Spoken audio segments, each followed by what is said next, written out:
Hello बच्चों, चलिए प्रश्न को समझते हैं।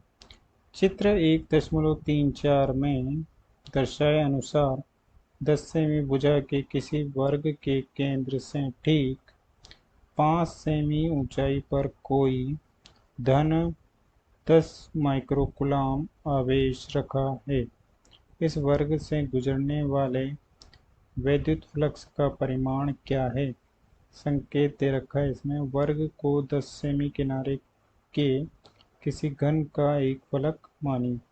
चित्र 1.34 ये दे रखा है। एक चित्र 1.34 जिसमें ये एक 10 सेमी की भुजा का वर्ग है, जिससे ऊपर की ओर 5 सेमी पर एक धनावेश 10 माइक्रोकूलाम रखा है। मुख्य अवधारणा: किसी घन के अंदर कोई आवेश क्यों रखा है?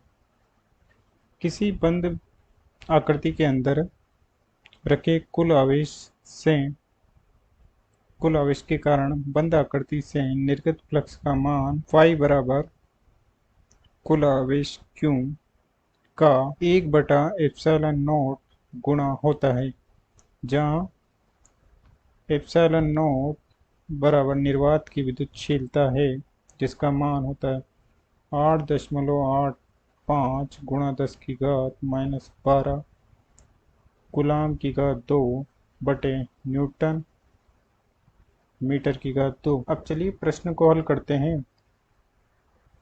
प्रश्न में दिया गया है 10 सेमी भुजा का एक वर्ग है। ये 10 सेमी भुजा का वर्ग है जिसके केंद्र से 5 सेमी की ऊंचाई पर कोई धन आवेश 10 माइक्रोकूलाम रखा है। इस वर्ग को 10 सेमी भुजा के घन मान लिया जाए तो ये धन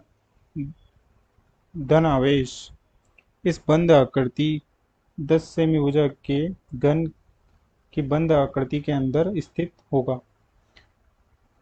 मुख्य उदाहरण के आधार पर हम जानते हैं कि किसी बंद आकृति से निर्गत फ्लक्स का मान होता है फाई बराबर सिग्मा क्यू बटे एप्सिलॉन नॉट, जो कि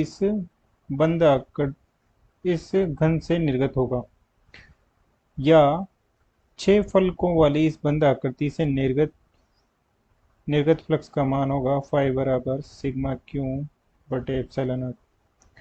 इसका एक फलक जो कि एक वर्ग के बराबर है, उसका मान हो जाएगा फाई 1 बराबर सिग्मा क्यू बटे 6 गुणा एप्सिलॉन नॉट। अब इसमें मान रख देंगे हम।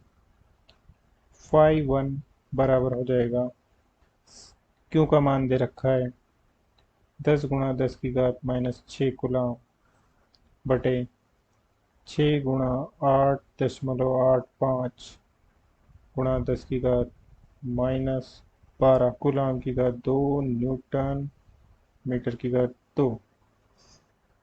हल करने पर फाई 1 बराबर 1.88 गुणा 10 की घात 5 न्यूटन मीटर की घात 2 बटे कूलाम। अतः दिए गए प्रश्न का सही उत्तर फाई 1 बराबर 1.88 गुणा 10 की घात 5 न्यूटन मीटर की घात 2 बटे कूलाम है। आशा करते हैं आपको समझ में आया होगा। धन्यवाद।